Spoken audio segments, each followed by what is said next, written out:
All right, welcome. Today, we're doing something kind of different. We're not diving into some massive report or a complicated study. No, we're going to zero in on just one single sentence. We're going to completely deconstruct a verse from the Quran that lays out a strategy. And you'll see it's a strategy that feels just as powerful today as it did centuries ago. So here it is. This comes from Sura Fussilat, verse 41:26. And get this one sentence, this is our entire source for today's analysis. It lays out a conflict, a strategy, and a goal all in one go. And I want you to see this not just as some historical quote, but as a kind of battle plan for a very specific type of informational warfare. So let's break it down. Okay, so first things first, let's really look at the nature of this statement. I mean, is it a suggestion? Is it just an opinion?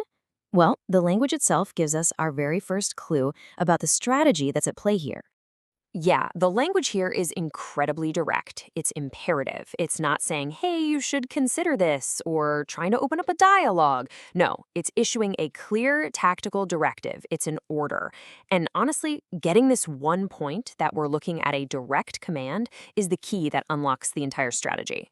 Okay, so if we've established it's a command, the next logical question is, who's giving the order? And who or what is it aimed at? The verse itself sets up a really clear conflict with very distinct roles for everybody involved.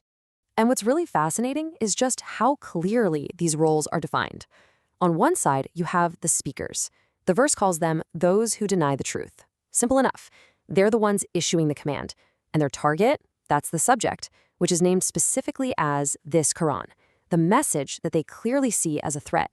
So right away, the stage is set for a battle, but it's not a physical one. It's a battle of sound. It's a fight for the ears and the attention of anyone who might be listening. All right, now we get to the core of the command itself. And this is where it gets really interesting, because it's not just one single action. It's a very clever two-pronged approach, and it's clearly designed for maximum effect. So the strategy basically splits into two separate commands. The first one is do not listen. You can think of this as a defensive move, right? It's an internal thing, a command to just avoid it personally.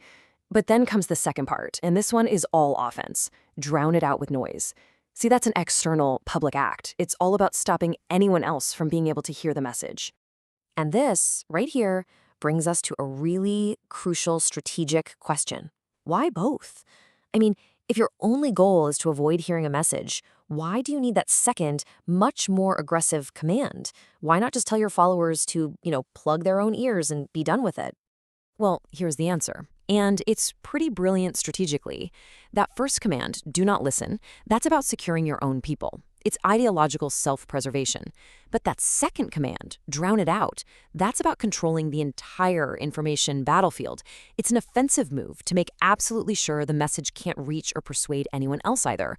When you put them together, what you get is a total information blockade, both on a personal level and a public one. So all of this leads to the big question. What's the end game? What's the ultimate goal of this whole two-part strategy? I mean, why go to all this trouble? Well, the verse doesn't make us guess. It tells us, plain as day. And this part is absolutely crucial. Notice the verse doesn't say, drown it out with better arguments so that the truth can win. Not at all. It explicitly states the goal is so that you may gain the upper hand. The motive here isn't truth. It's not about engaging with the content of the message. It's about victory. It's about achieving dominance.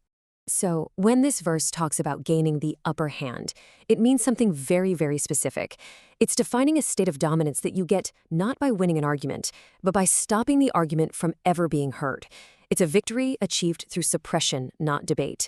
It's about winning by making sure the other side can't even get their first word out. Okay, let's put all these pieces back together.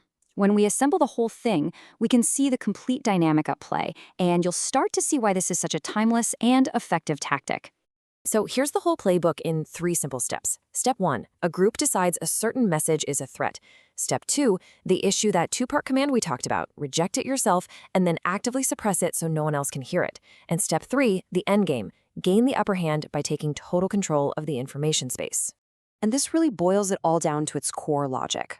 The verse is basically describing a universal tactic, right? When you're faced with a message that you either can't or just don't want to argue against, you pivot. You don't attack the message, you attack its transmission. The goal isn't to win the argument, it's to make sure the argument never even happens. And that really leaves us with a final thought to chew on. This dynamic, laid out more than 1,000 years ago, feels incredibly modern, doesn't it? It kind of forces you to ask a question. Anytime you see a message being met, not with counter-arguments, but with just a wall of noise and attempts to shut it down, what does that tell you? What does it reveal about how powerful that original message might be? And what does it reveal about the real motives of the people making all that noise?